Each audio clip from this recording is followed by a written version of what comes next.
dia e um bom sábado para todos. Agradeço ao pastor Levi pela oportunidade de partilhar a mensagem de vocês, para vocês. Desculpa não estar aqui com o casaco ou com o uniforme completo. Não vim com a intenção de partilhar a mensagem, mas agradeço a oportunidade, pastor Levi. Eu acredito que Deus tem uma mensagem para vocês hoje aqui, porque pastor sempre tem uma mensagem. Se não tem um sermão escrito como eu tenho aqui, nós sempre temos uma mensagem da palavra de Deus. E antes de sair de casa, alguma coisa tocou meu coração e eu pensei, bom, levo just in case.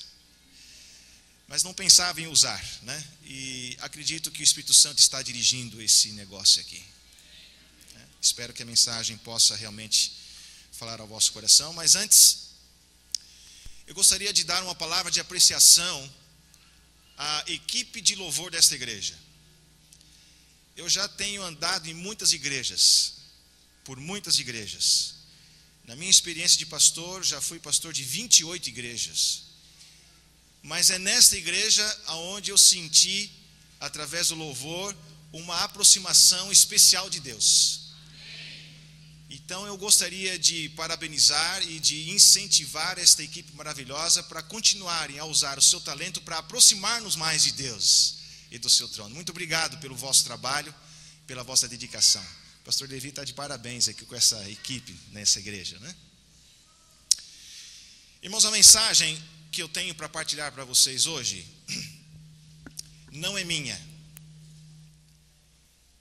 Quer dizer, toda mensagem ela é inspirada por Deus, e a mensagem ela é de Deus diretamente, mas não é minha, porque esta mensagem eu a emprestei.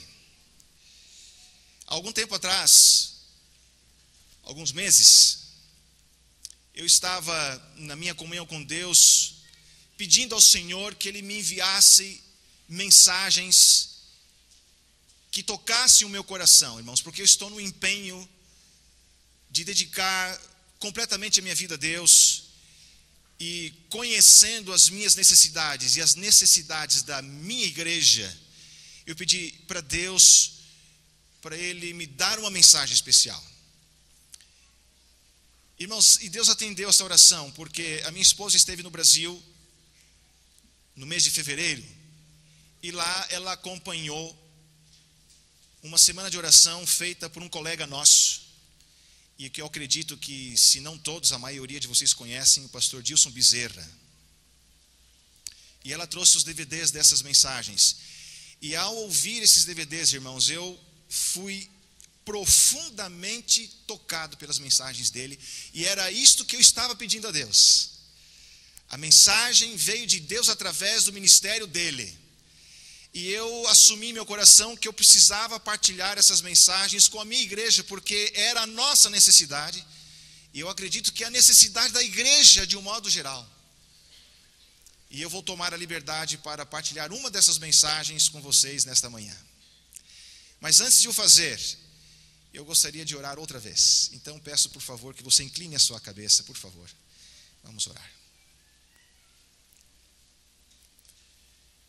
Senhor, a mensagem está preparada e é a sua mensagem. Não olhe para quem vai fazer esta mensagem ou para quem vai transmitir esta mensagem, mas que o Senhor possa usar o pregador desta manhã para, através dele, pelo poder do Espírito Santo, falar ao coração de cada um aqui.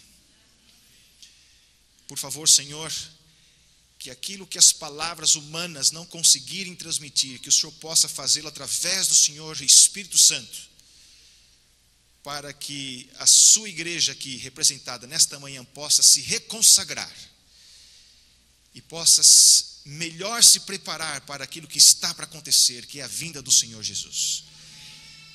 É o que nós pedimos humildemente, Senhor, em seu nome, no nome de Jesus. Amém.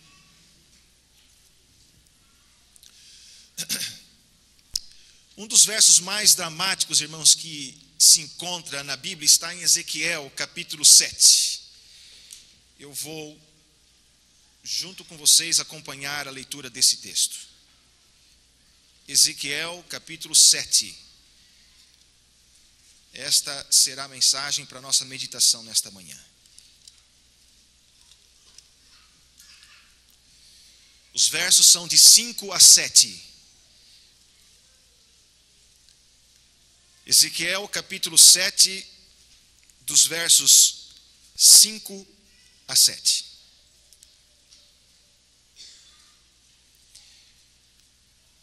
O texto diz o seguinte: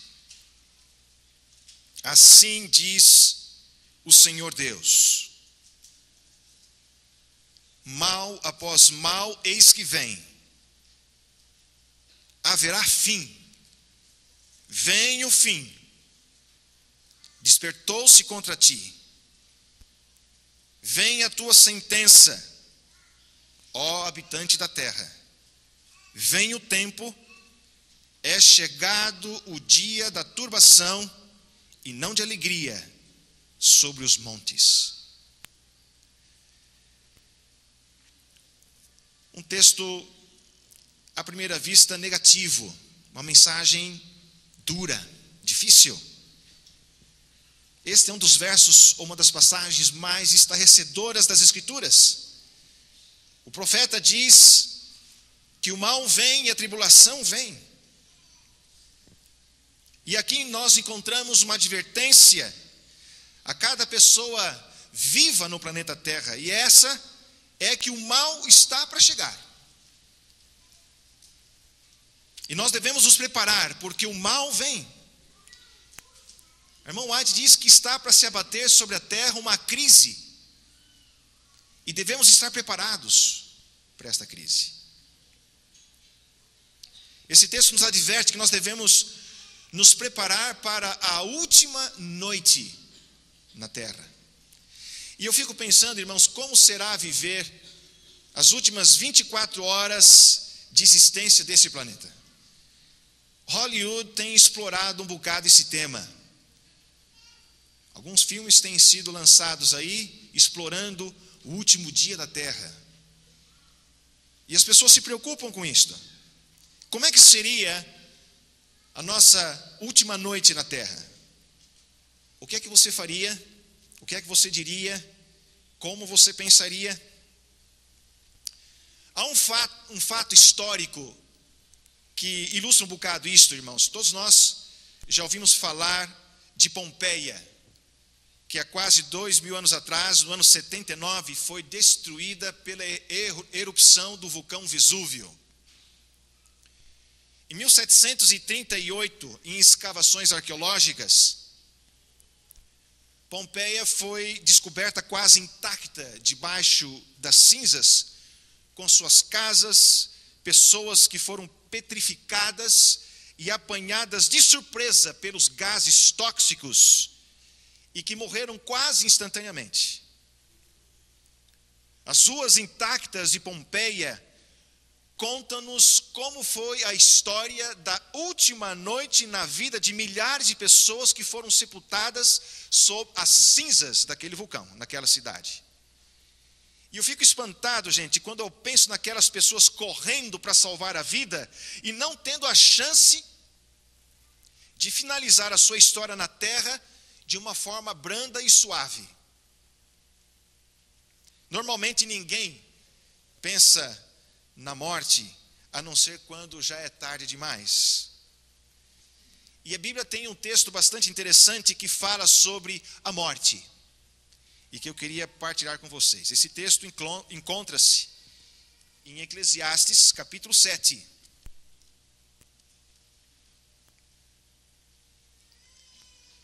Eclesiastes, no capítulo 7, dos versos 1 a 4.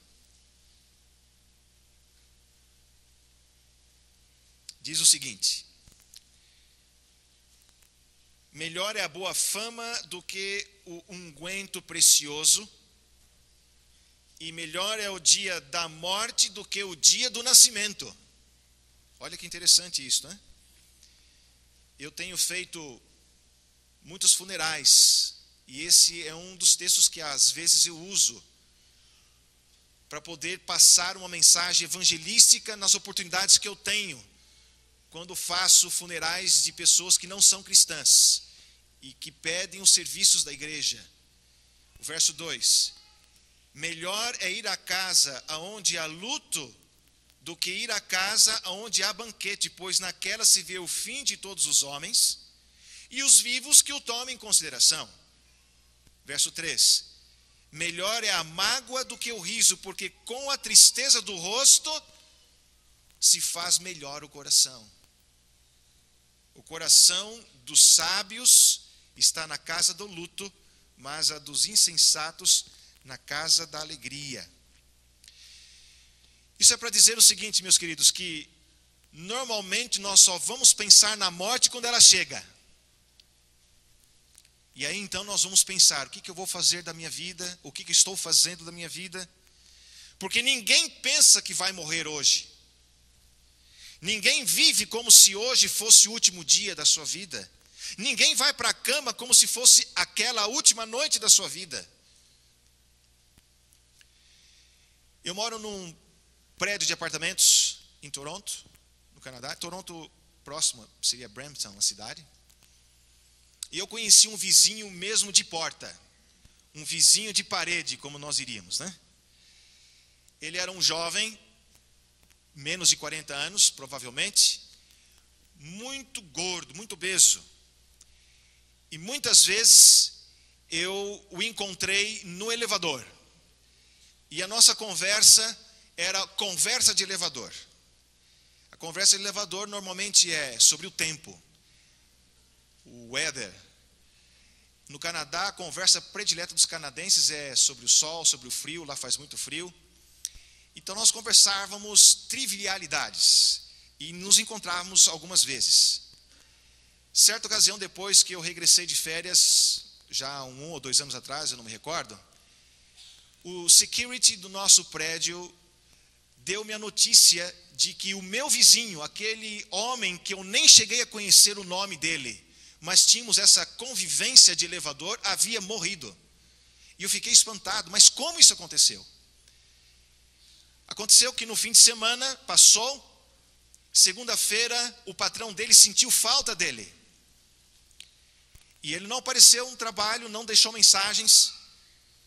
E aí então a preocupação veio, a polícia foi acionada, e a polícia então foi no 9º andar do meu prédio, na porta vizinha à minha, abriram a porta e encontraram este senhor, este jovem, morto em cima da cama. Vizinho. Aquele homem provavelmente passou mal o fim de semana, foi se deitar e não acordou mais. 4 ou 5 dias depois, ele foi encontrado morto em cima da cama. Eu tirei algumas lições disso. Em primeiro lugar, nós nunca sabemos quando será a nossa última noite. Se nós vamos dormir hoje, vamos acordar amanhã vivo. E a outra lição que eu aprendi, irmãos, é que se eu soubesse que este homem iria morrer, eu não teria conversado com ele só sobre trivialidades do tempo. Eu teria aproveitado a oportunidade para dizer a ele que Jesus o amava. Então nós temos que pensar, irmãos, na morte, porque com a tristeza do coração se faz melhor a nossa vida. Mas se você tivesse esse senso de que cada dia podia ser o seu último, você não faz ideia de como a nossa vida e os nossos pensamentos seriam diferentes. Uma doença prolongada, por exemplo, ou uma morte anunciada, nos dá a chance para nós fazermos mudanças e tomarmos decisões. Eu, quando penso na minha morte, eu até peço a Deus, Senhor, eu não gostaria de morrer de repente. Algumas pessoas dizem que gostariam de ter uma morte dormindo. Seria realmente uma morte boa, mas pensando mais seriamente, irmãos, eu acho que eu não gostaria de morrer dormindo. Eu gostaria que minha morte fosse anunciada, porque daria tempo de eu colocar em ordem alguma coisa que precisasse colocar. Por exemplo, o caso do ladrão na cruz. O ladrão na cruz teve uma morte anunciada. Ele sabia que ele não passaria daquele dia. E é interessante que quando o relato fala desse contexto, os 2 ladrões estavam falando mal de Jesus na cruz. Mas um deles, depois de ver a reação de Jesus, se arrependeu e pediu para Jesus lembrar-se dele. E ele conseguiu a salvação. Então, irmãos, esta é a grande realidade. E a maioria em Pompeia foram apanhados sem estarem preparados com Deus. Porque os gases tóxicos, as cinzas, os apanharam em flagrante pecado e egoísmo. E seus destinos então foram selados para sempre. E se não todos, a grande maioria se perderam para a eternidade. Hoje, mesmo dentro do povo de Deus, há muitos que estão com as suas consciências cauterizadas pelo constante negar do Espírito Santo. Eu gostaria que você refletisse bastante seriamente nisto agora. Há cristãos que estão metidos nos vícios, nas adições, no sexo ilícito. Outros estão perdidos nas luxúrias da vida, mais preocupados com os lucros do que com a causa de Deus. E é interessante, irmãos, como que os cristãos arranjam desculpas ou justificação para os pecados, que muitas vezes são flagrantes. Mas escuta uma coisa, há um hino do Quarteto Arautos do Rei que me chama bastante atenção, em que uma parte diz o seguinte: pecado não se justifica, pecado se paga. E nós devemos ter essa consciência em nossa mente de que tudo que nós fazemos, tudo que nós pensamos, tudo que nós somos aqui nesta terra, um dia vamos ter que prestar contas. E nós temos que levar a nossa vida uma vida íntegra, honesta diante de Deus. Eu vejo na Bíblia uma boa ilustração do que realmente significa a última noite na terra. É o caso de Sodoma e Gomorra. Todos nós conhecemos. Há um momento dramático, irmãos, quando Ló vai visitar as suas filhas e genros e amigos e procura alertá-los da iminente destruição da cidade, dizendo que aquela noite seria a última noite de Sodoma e de Gomorra. E o relato de Gênesis, no capítulo 19, verso 14, mostra o desespero desse homem, clamando para suas filhas e para os seus genros que saíssem de Sodoma. E os genros e as filhas acharam que o homem estava brincando e não lhe deram atenção. Mas, como a realidade seria diferente se eles soubessem que Ló estava falando a verdade, que ele não estava brincando, e que aquela seria a última oportunidade de vida deles, de salvar a vida. Provavelmente, a maioria de nós nunca reconheceremos quando o momento final estiver se aproximando. Sabem por quê? Porque nós estamos muitas vezes ocupados demais e não damos atenção aos sinais de Deus. Provavelmente estamos acostumados demais em ver o pecado e achamos que agora tudo é normal. E quando nós nos dermos conta, poderá ser tarde demais para corrigir o rumo da nossa vida. Talvez seja tarde demais para procurar aquele irmão e pedir perdão. Talvez seja tarde demais para investir aquele dinheiro na obra de Deus. Talvez seja tarde demais para procurar Deus e ter uma comunhão honesta e verdadeira com Ele. E não adianta virmos à igreja no dia de sábado e cantarmos bonito aqui.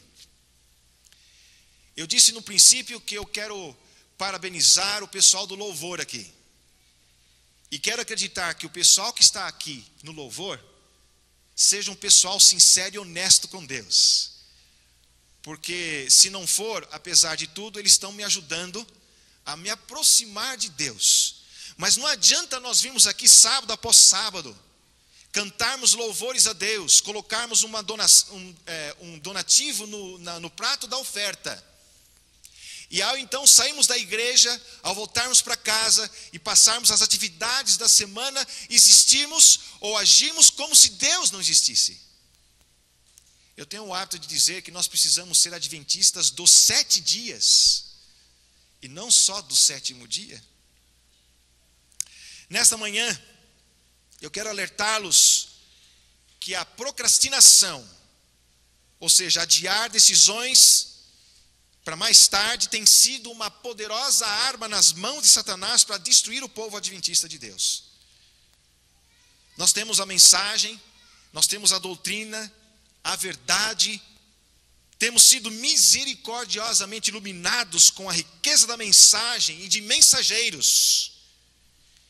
E continuamos procrastinando na nossa decisão de realmente fazer uma entrega e uma rendição total e completa a Jesus.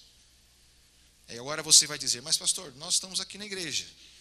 Como é que é possível nós não estarmos rendidos completamente a Jesus? Eu vou explicar isso mais à frente para vocês.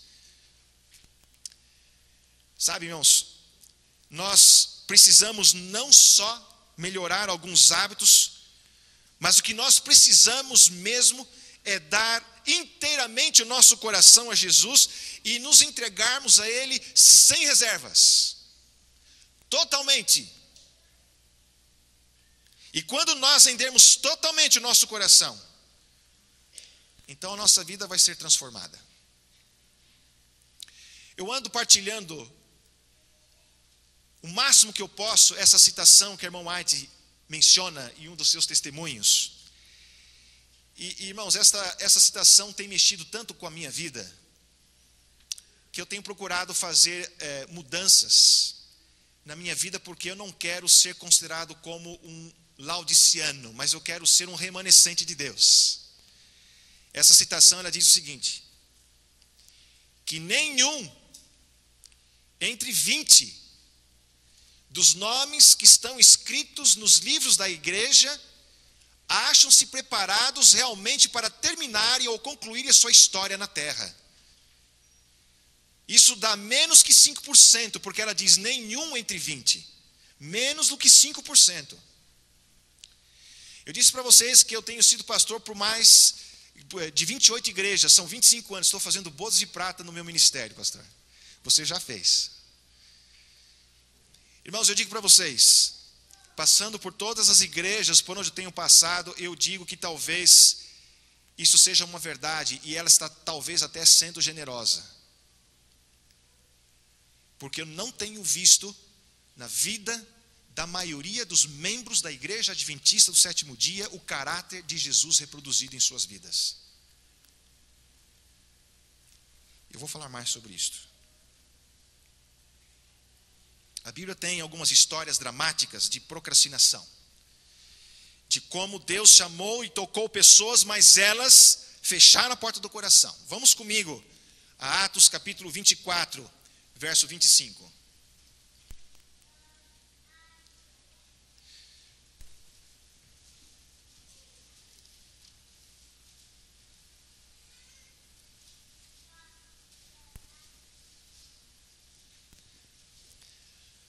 Atos no capítulo 24, verso 25, vai dizer o seguinte: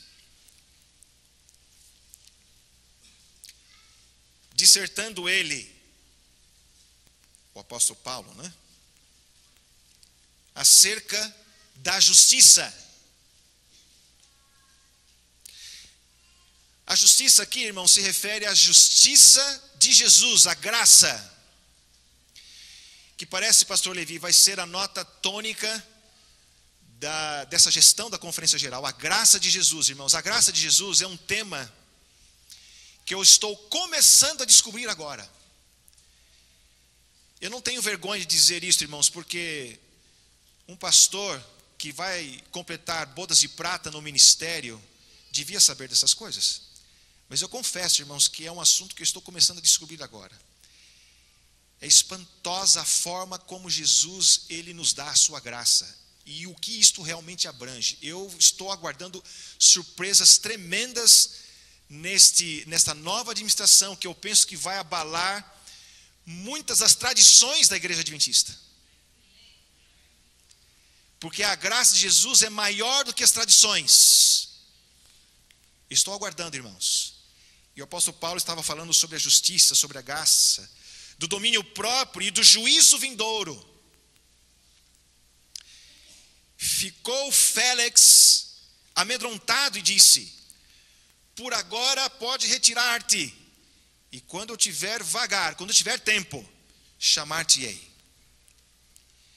Meus queridos, Félix estremeceu com a mensagem de juízo e arrependimento de Paulo, mas adiou a decisão e acabou indo para a sepultura, perdido para sempre. Um pouquinho mais à frente, nesse mesmo contexto, Atos 26, verso 28.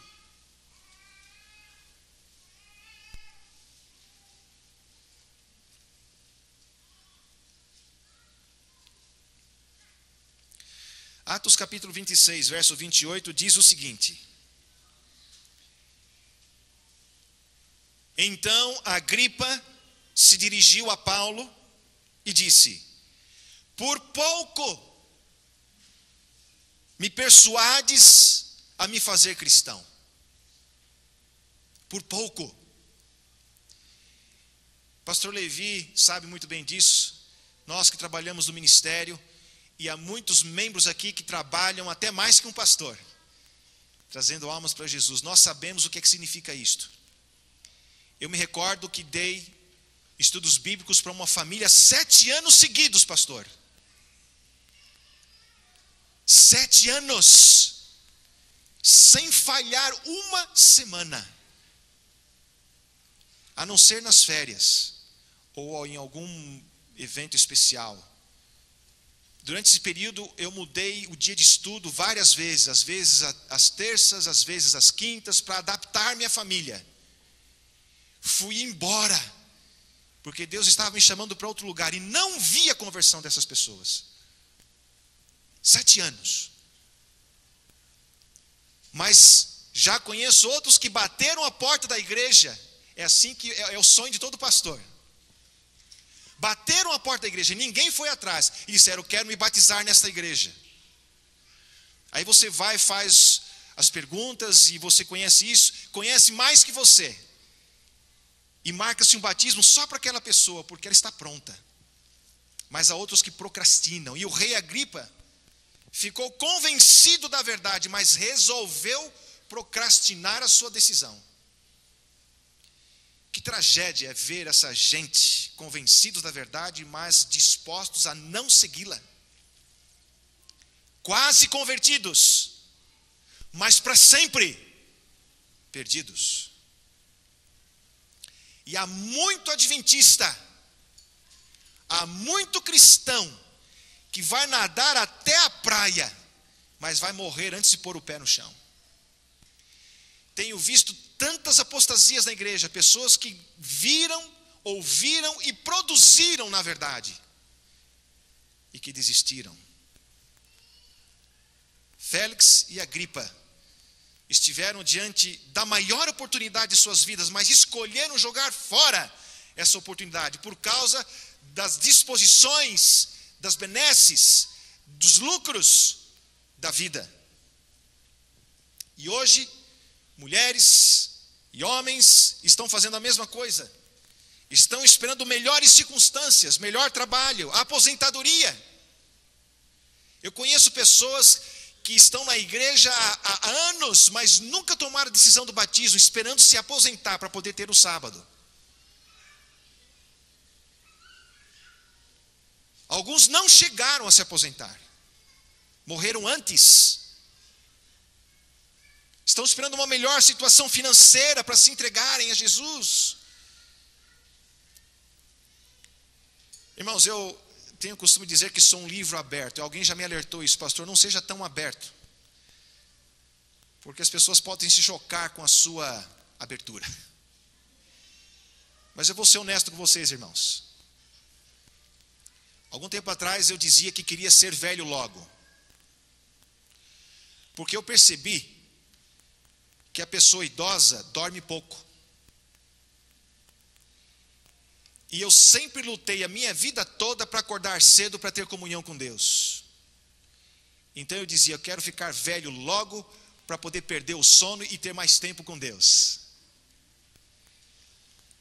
Aí, irmãos, eu descobri que de repente Jesus vem e não vou chegar a ser tão velho.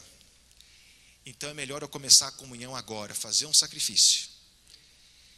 Então nós não podemos esperar melhores condições ou melhores situações para nos entregar totalmente. Há sempre alguma coisa que essas pessoas estão esperando para fazerem uma rendição. Mas essa condição nunca vai chegar. E a procrastinação vai fazê-los chegarem em sua última noite, perdidos para sempre. É por isso que o apóstolo Paulo declara em Hebreus 3,15, citando o Velho Testamento: se hoje ouvirdes a sua voz, não endureçais o coração. Hoje é o dia aceitável, agora. É possível que eu esteja falando, eu não conheço ninguém aqui, a não ser poucas pessoas. Eu não sei se nós temos aqui alguma visita que veio convidado por alguém e que está no vale da indecisão, está num dilema se aceita ou não a Jesus, se vem ou não para a igreja. Eu digo para você, meu querido, não deixa para amanhã, porque hoje é o dia, porque o amanhã ninguém sabe.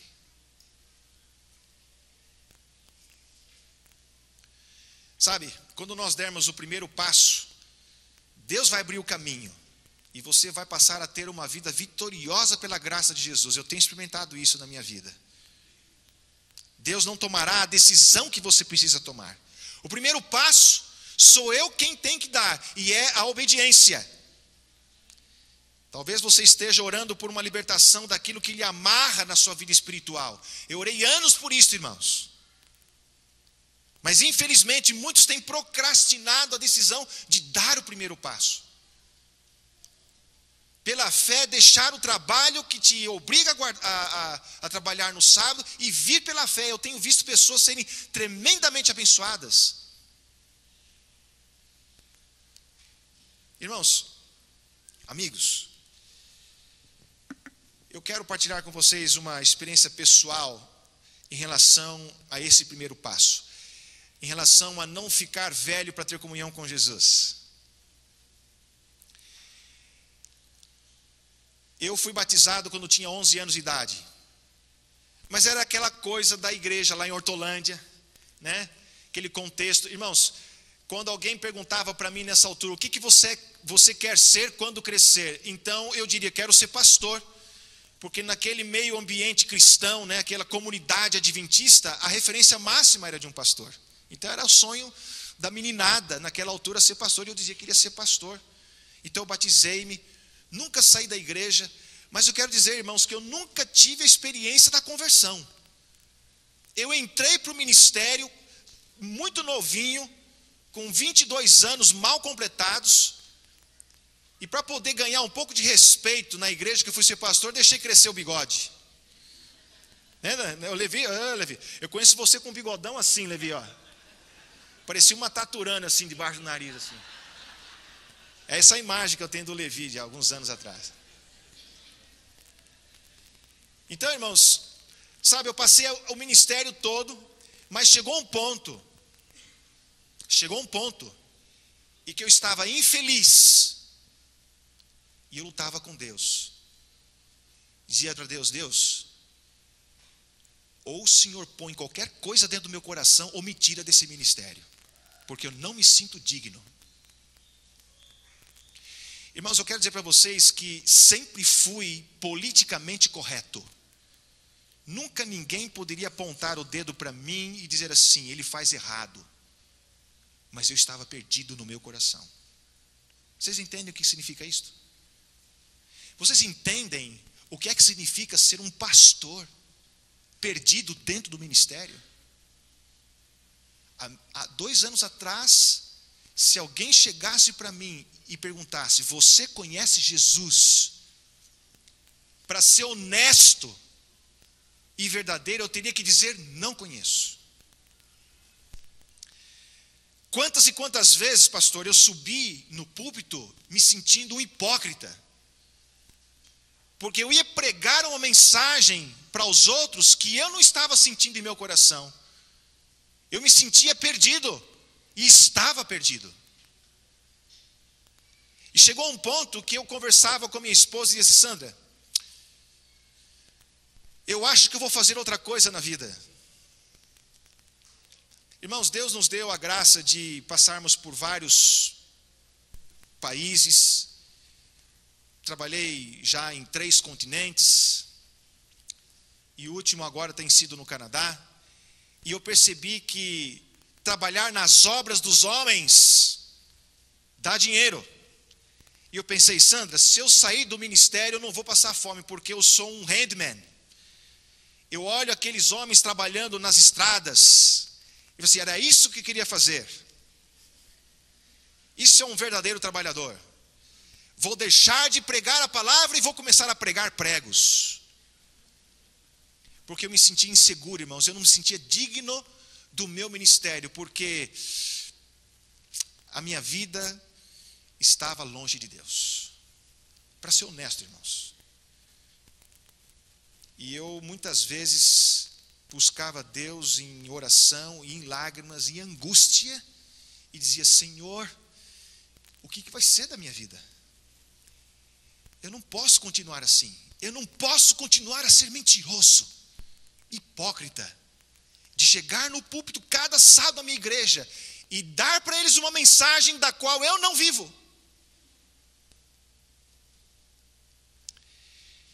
Então, irmãos, eu agradeço a Deus pelo Portuguese Advisory.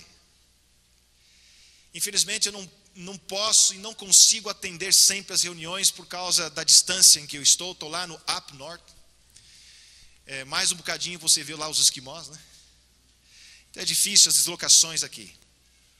Mas Deus me deu a oportunidade, irmãos, de um dia ir, há 2 anos atrás, numa sessão do Portuguese Advisory.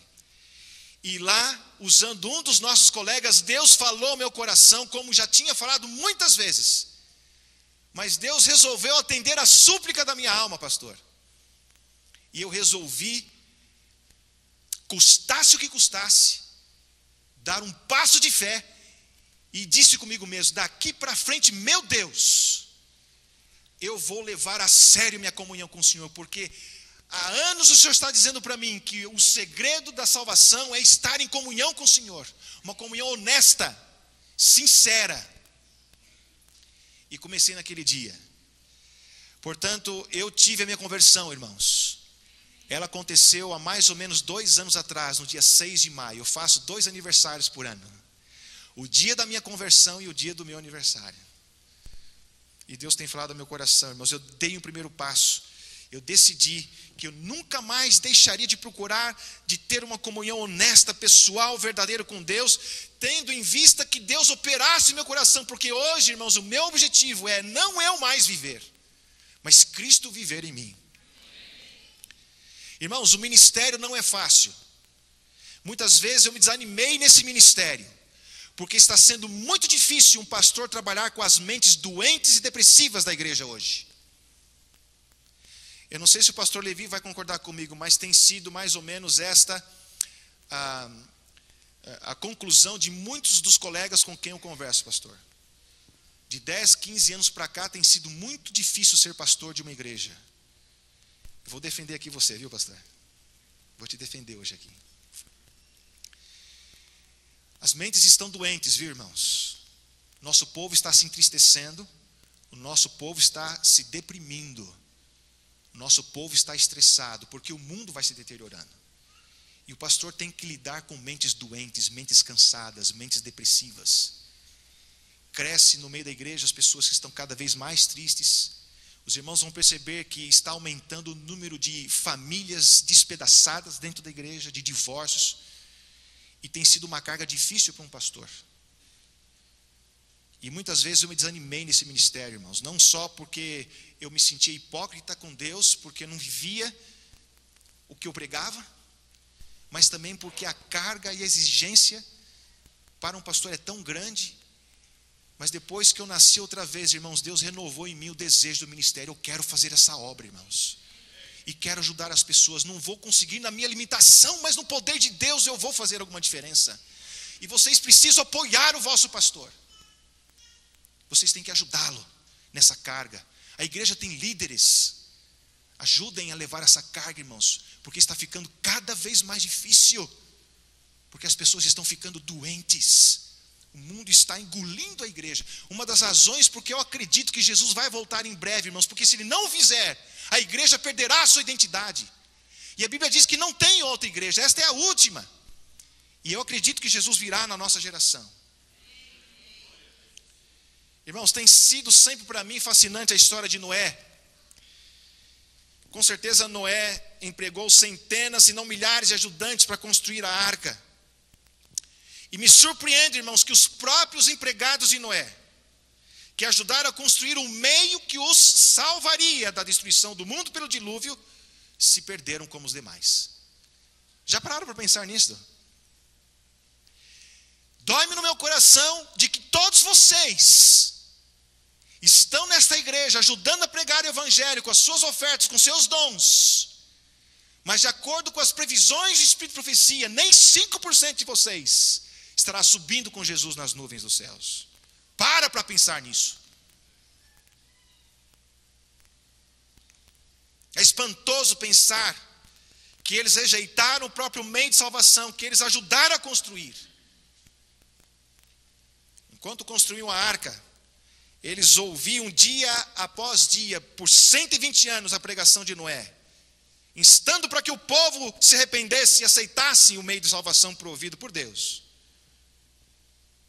Semelhantemente, muitos adventistas se perderão por finalmente rejeitarem a própria pregação de salvação, que um dia eles partilharam com os outros. Eu tenho visto colegas, pastor, desistirem do ministério de Deus e morrerem no pecado. Eu tenho medo, irmãos, que isso aconteça comigo. Mas graças a Deus, depois de 2 anos que eu nasci outra vez, cada dia o Senhor vai fortalecendo essa certeza no meu coração. Você precisa ter essa certeza. O que seria de mim, se quando Jesus voltasse, ou voltar, perceber que as pessoas ao meu redor estão se transformando num abrir e fechar de olhos, e eu continuo velho, de barba branca, sem ser transformado. E vendo as pessoas ao meu redor sendo elevadas para o céu, e eu ficando nessa terra. E chegar à conclusão, irmãos, de que eu estou perdido para sempre. De pensar que eu preguei essa mensagem. De que eu trouxe pessoas para o batismo, e eu próprio me achei perdido. O que será de você, quando chegar a esta altura, e perceber que o seu pai sobe, a sua mãe sobe, o seu marido, sua esposa, e você está ficando para trás? Viu, pastor, eu cheguei a uma conclusão, lendo um texto da Bíblia, sobre Apocalipse 21, 4, que diz que Deus vai enxugar dos olhos as lágrimas. Eu cheguei a essa conclusão, irmãos, porque faz sentido. O que o apóstolo João está descrevendo nesse texto, o contexto é pós-milênio. Deus vai enxugar dos nossos olhos a nossa lágrima depois do milênio. Significando o quê? Que durante o milênio, nós vamos chorar muito. Só para vocês terem uma ideia, para mim o lugar mais triste do universo é o céu. Por incrível que pareça, eu não estou pregando a heresia aqui, irmãos. A Bíblia diz que o Espírito Santo geme por nós com gemidos inexprimíveis.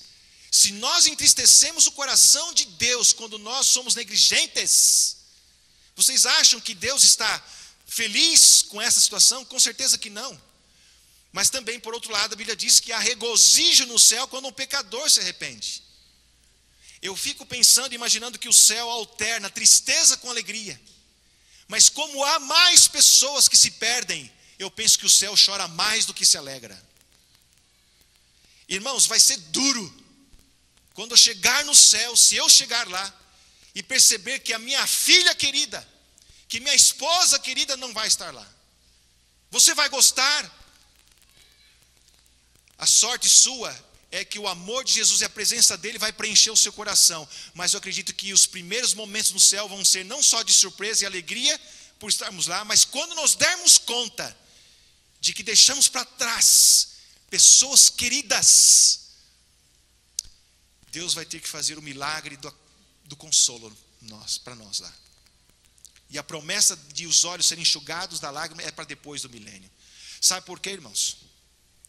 Eu não acredito que depois do milênio, quando nós estivermos com a cidade santa aqui nesta terra, e que Deus for destruir Satanás e os seus anjos e os ímpios com o fogo, eu não acredito que Deus vai estar sentado do seu trono tendo prazer nisto. Mesmo porque a Bíblia diz que o Senhor não tem prazer na morte do ímpio. Eu acho que enquanto Satanás, os seus anjos e todos aqueles que não aceitaram Jesus estiverem sendo destruídos, no coração de Deus uma dor que ninguém vai saber medir, vai estar acontecendo. E se calhar, irmãos, eu estar de cima dos muros e vendo a minha filha sendo consumida, a minha esposa, eu também não vou estar feliz. Só depois que tudo estiver eliminado, o pecado estiver purificado dessa terra, só depois disto é que Deus enxugará dos olhos toda lágrima.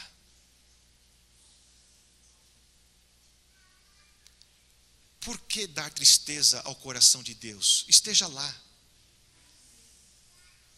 Por que dar tristeza ao seu coração? Faça um esforço pela sua família. Ore e jejue pela conversão daqueles que um dia ocuparam esses bancos e agora estão fora. Que pelo menos a igreja de Fort Lauderdale não seja 5%, mas que seja 100% aqui nesta igreja. Deixa que os 5% aconteça em outras realidades, mas não aconteça aqui. É impressionante quando aquele povo antediluviano viu os animais marchando em perfeita ordem, de 2 em 2, e grupos de 7, segundo a sua espécie, entrando na arca. E mesmo assim, seu coração estava tão endurecido que mesmo essa grande manifestação do poder de Deus sobre animais irracionais não foi suficiente para enternecer-lhes a alma. E mesmo assim ficaram firmes na sua decisão de não ceder aos apelos de Noé. Eu fico imaginando, irmãos, o último apelo de Noé. Chamando as pessoas, chamando os seus familiares, porque Noé entrou ele, a esposa, os filhos e as noras. E eu imagino que se não fossem os filhos de Noé, e só fosse Noé e a sua esposa, talvez só os dois. Mas para além dessa família imediata de Noé, eu penso que ele tinha sobrinhos, tios, tias, primos. Provavelmente muitos ajudaram na construção da arca.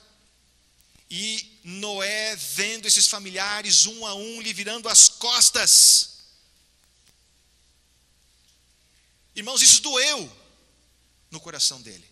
A arca tinha lugar para toda a gente. Me dói o coração, irmãos, quando na minha igreja, sabem que na minha igreja há um lack, há um gap, há uma falha de uma geração inteira na minha igreja. Uma geração da minha idade, da nossa idade, não, da minha, da sua não. Houve uma geração inteira, irmãos, filhos de portugueses imigrantes, que foram para o Canadá na década de 40 e 50.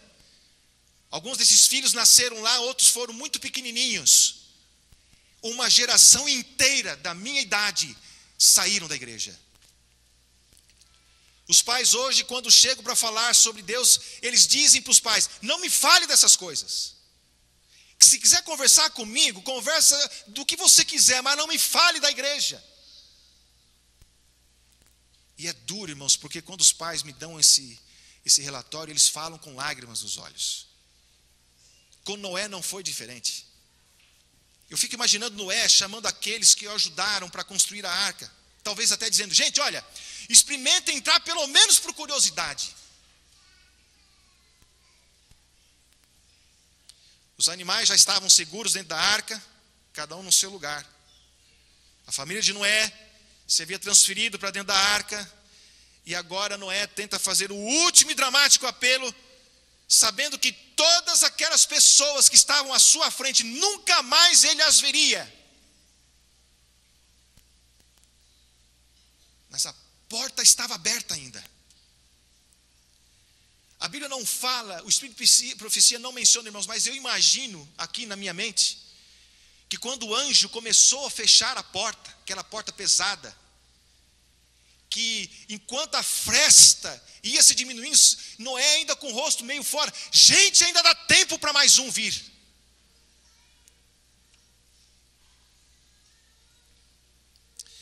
Irmãos, o drama desse momento foi captado por Jesus quando ele mencionou o que está escrito em Lucas, capítulo 17. Está indo bem até agora? Vocês estão comigo?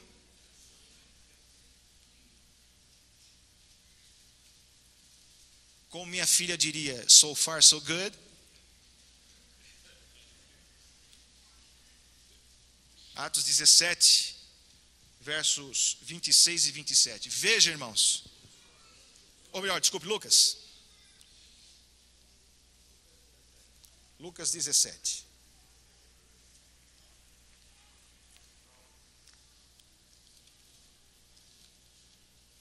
Versos 26 e 27.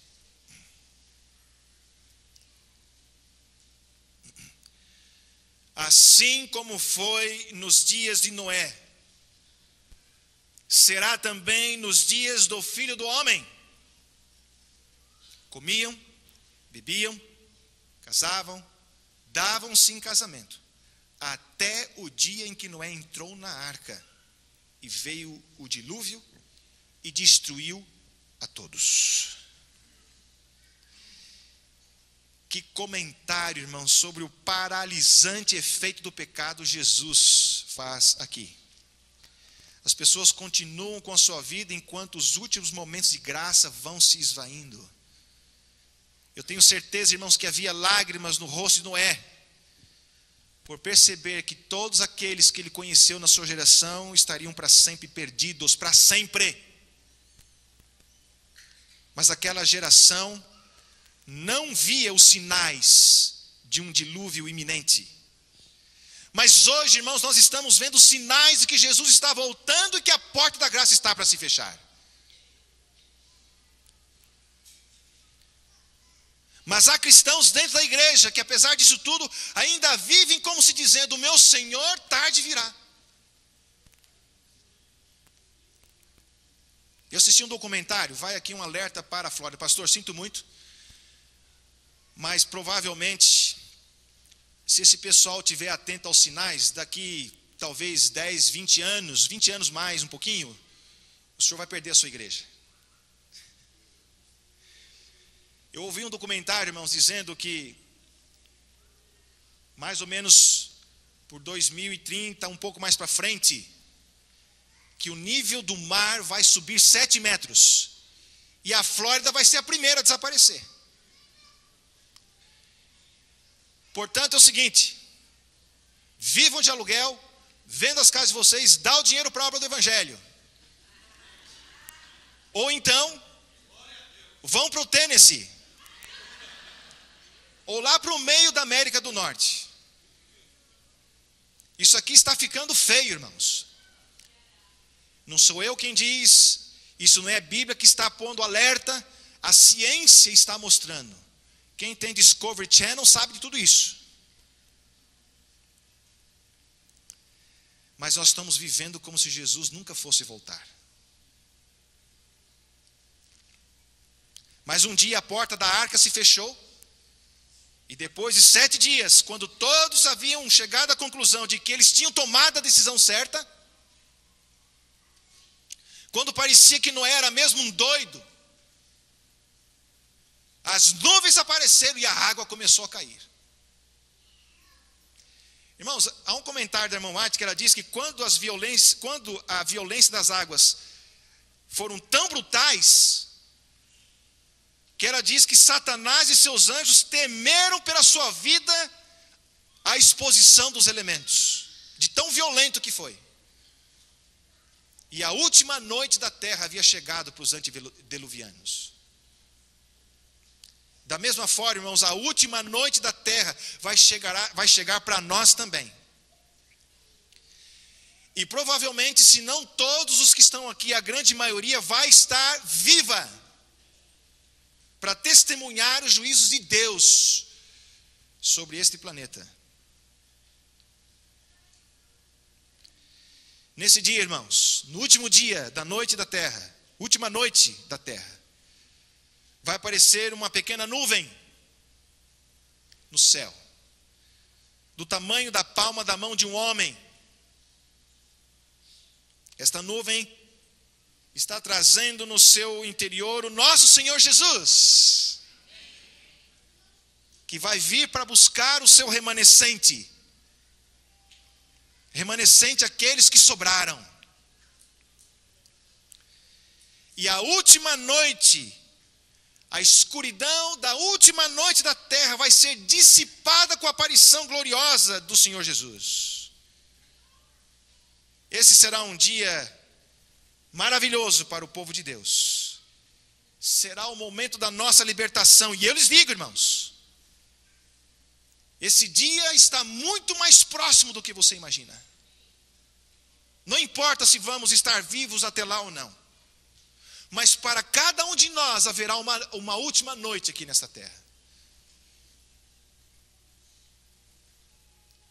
Se você conseguir chegar vivo até lá, você será bem-aventurado se você for remanescente e estiver no povo de Deus. Mas esse dia pode chegar antes, irmãos, por isso hoje é o dia aceitável. 2 semanas atrás, irmãos, eu tive uma notícia que me deixou profundamente abalado. O meu grande amigo de infância, o meu amigão, Paulinho Vaz, irmão do pastor Alexandre Vaz, que todos vocês conhecem. Crescemos juntos. Ele dormia na minha casa, eu dormia na casa dele. Jogávamos bets nas ruas de Hortolândia. Fazíamos os trabalhos de escola juntos. Casamos quase mais ou menos na mesma altura. Meu grande amigo Paulinho. 2 semanas antes de ele falecer, nós nos comunicamos por telefone e fizemos planos para estarmos com eles em Vancouver. Fizemos planos para nos encontrarmos na conferência geral.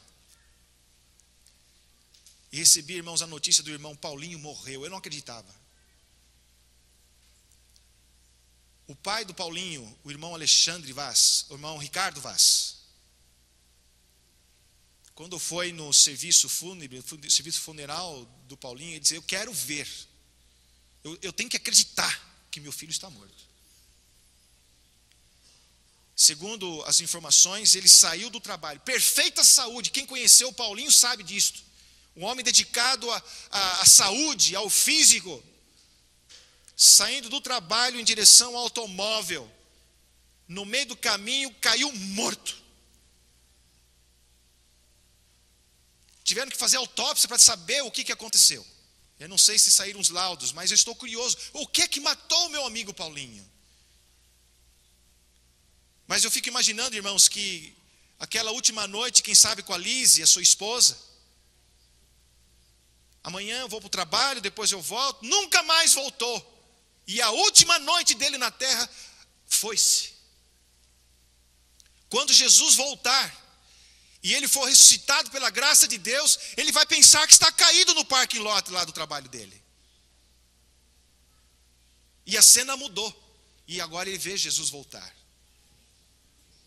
Não importa, irmão, se nós vamos estar vivos até lá ou não, mas para cada um de nós vai haver uma última noite. Você tem que pensar nisto. Irmãos, é interessante notar que durante as escavações das ruínas em Pompeia, eles encontraram a múmia petrificada de uma mulher com as mãos encerradas que seguravam brincos de ouro e pedras preciosas. Os indícios apontam que provavelmente ao ouvir a explosão da montanha, ela começou a fugir.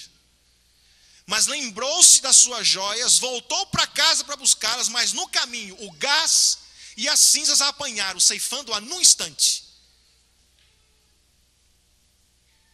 Quantos de nós estamos agarrados, irmãos, a alguma coisa que está atrasando e comprometendo a nossa salvação? Entretenimento. Irmãos, eu vou fazer uma declaração aqui que provavelmente vai chocar alguns. Mas eu não sou pastor dessa igreja mesmo. Não poupem a mim, poupem a ele, porque ele não disse nada para mim, viu? Eu acredito, irmãos, que um adventista, por que eu digo adventista? Porque outros cristãos serão salvos na ignorância deles, certo? É suposto nós termos maior luz. Eu acredito que para um adventista do sétimo dia que aguarda a vinda do Senhor Jesus, não deveria ter televisão em casa ligada a cable.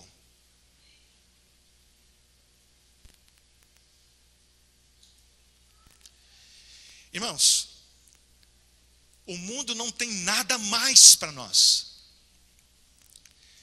Eu digo para vocês, irmãos, você consegue viver sem televisão, sem os filmes de Hollywood, que levam o espiritismo para dentro da sua casa, que está contaminando e poluindo a mente dos seus filhos, que hoje já não tem mais interesse na igreja. Eles não aguentam ficar sentados aqui nessa igreja, ouvindo 1 hora de sermão. E tem muita gente grande que não consegue. Eu tenho visto algumas pessoas saírem aqui. Eu não sei se elas têm obrigação, alguém em casa para dar remédio. Mas quem está aguardando a vinda do Senhor para breve, não tem pressa de sair da presença do Senhor. E eu sinto, irmãos, que a nossa igreja está impaciente, que a oração é uma interrupção inconveniente. Nem sei porque muitos adventistas vêm à igreja. Alguma coisa tem que acontecer, alguma coisa tem que mudar. Irmãos, eu tive um medo dessa Copa. Bom, deixa eu cuidar com as minhas palavras. Deixa eu cuidar com as minhas palavras. Tive um medo nessa Copa, porque eu sou pastor da igreja portuguesa.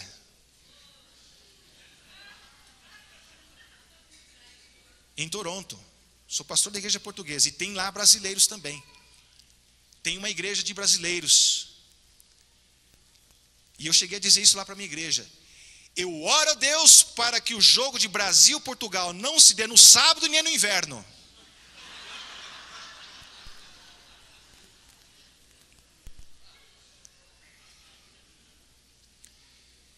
Eu já vi circunstâncias anteriores, irmãos, no sábado que aconteceu o jogo do Brasil, e o pessoal sabia de tudo, na igreja ouvindo um sermão. Como é possível? Bom, mas hoje tem essas tecnologias de bolso, né? Irmãos, aonde é que está o nosso coração? Sabe qual foi o erro daquela mulher, irmãos? O erro grave que lhe custou a vida? Não foi tanto o materialismo, o apego às coisas. A resposta é simples. Ela achou que tinha tempo a mais.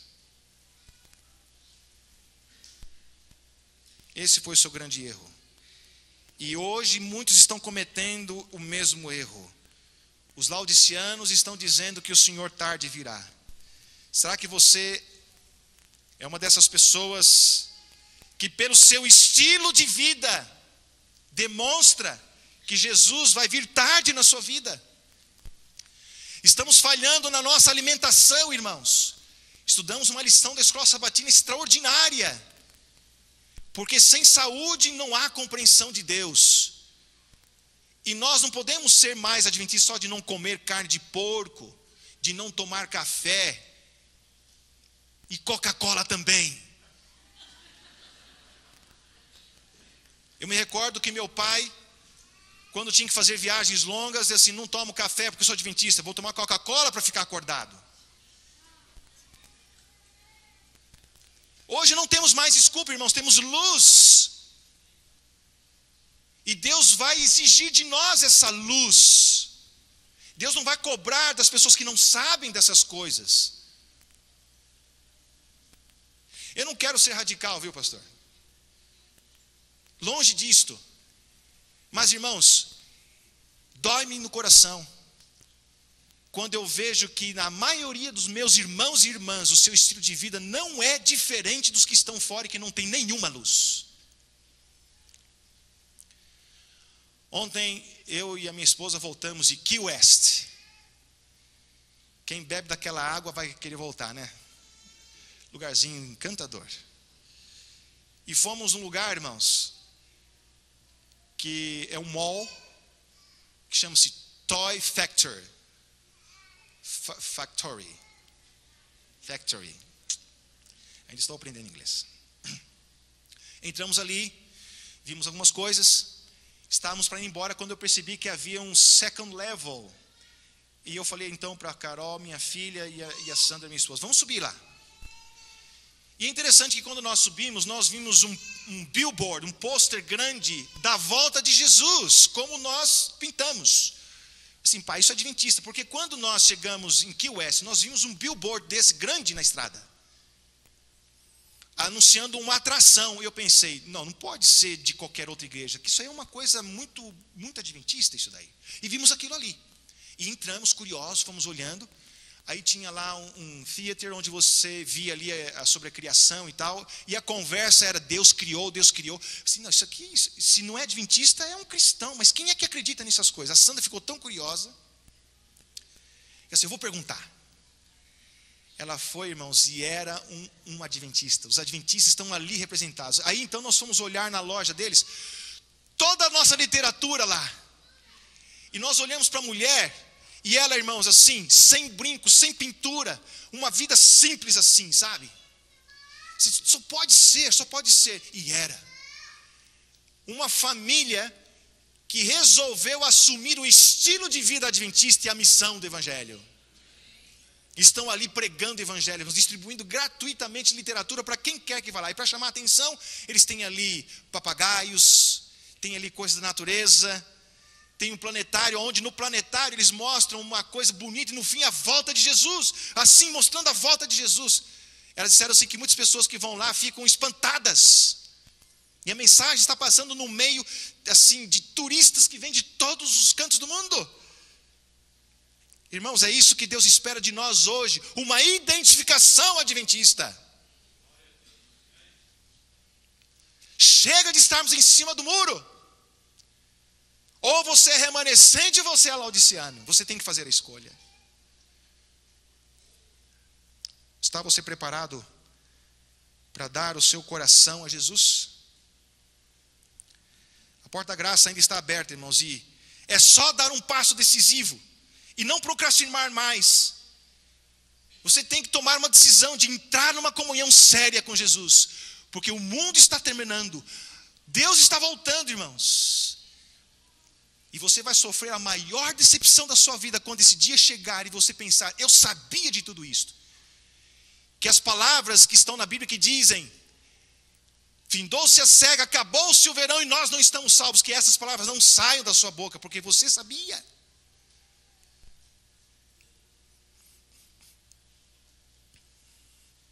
Irmãos, eu quero terminar.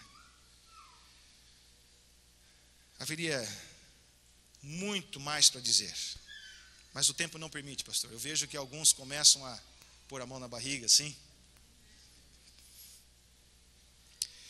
Irmãos, eu tenho uma tremenda preocupação com a minha salvação e com a salvação da minha igreja. E eu não queria deixar passar essa oportunidade, pastor, porque eu não sei se Deus vai me trazer aqui de volta. E eu queria fazer um apelo. Eu falhei já muitas vezes na minha vida, irmãos, em fazer apelos, porque se eu soubesse que o meu vizinho ia morrer, eu não tinha falado com ele só sobre o tempo. Eu não sei se eu vou ter a oportunidade de voltar aqui, irmãos, mas eu não queria sair daqui sem que você tomasse uma decisão no seu coração, de nesses últimos momentos da história, quando os sinais todos estão dizendo que por muito pouco tempo o que há de vir virá e não tardará. É certo, irmãos, que nós estamos num vale de lágrimas. O povo está doente aí fora. As pessoas estão se tornando cada vez mais depressivas e mais tristes. Mas aquele que tem esperança sabe que o choro pode durar uma noite, mas a alegria vem pela manhã.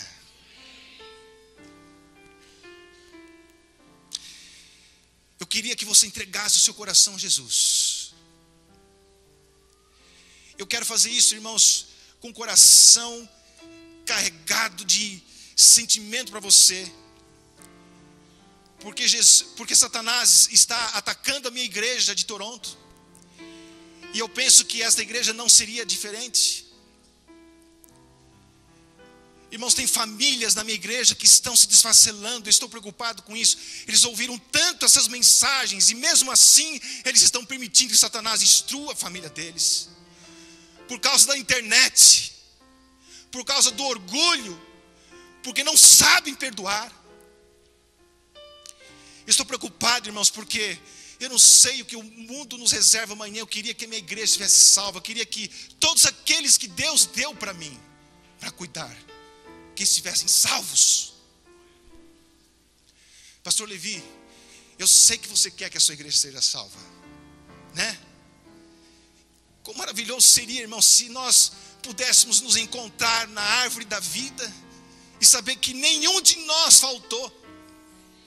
Que nem aquela batalha que o povo de Israel teve com os amalequitas.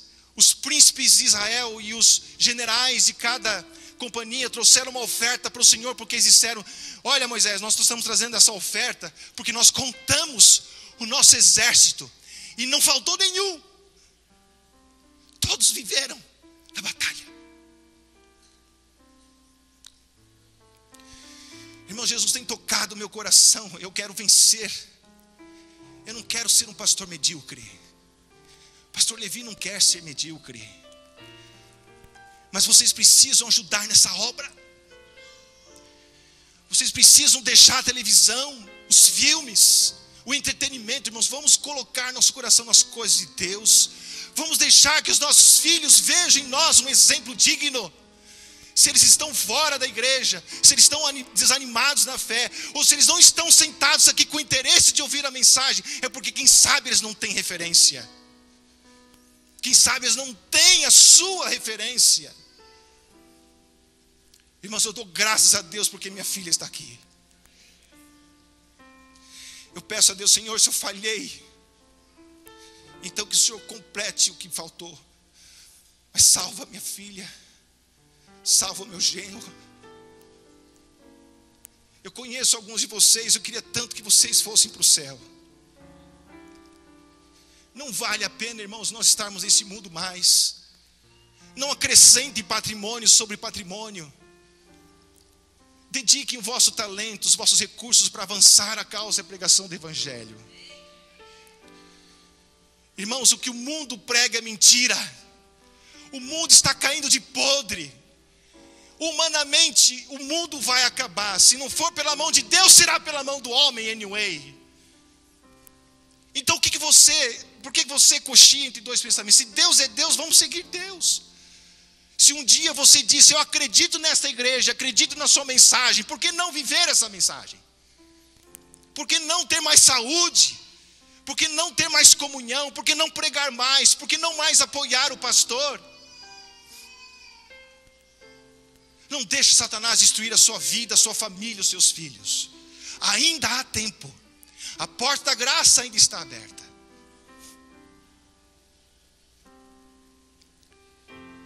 Agradeço a Deus pelo pastor Dilson Bezerra.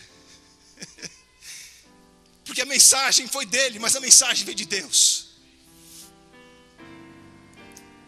Agradeço a Deus porque ele atendeu a minha oração, ele mandou essa mensagem para mim. Eu estava perdido, irmãos. Mas o Senhor me encontrou. E se o Senhor me encontrou um pastor hipócrita, Deus pode encontrar você.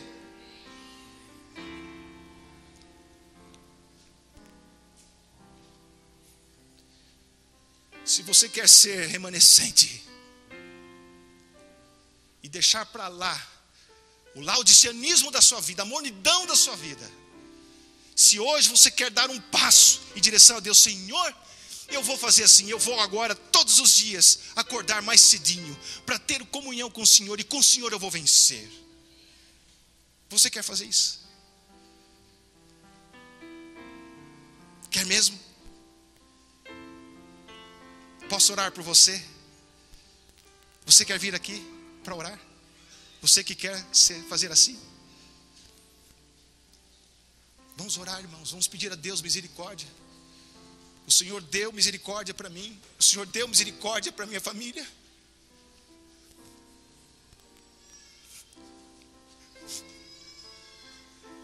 Engraçado, depois que eu nasci outra vez, pastor, eu começo a ser chorão.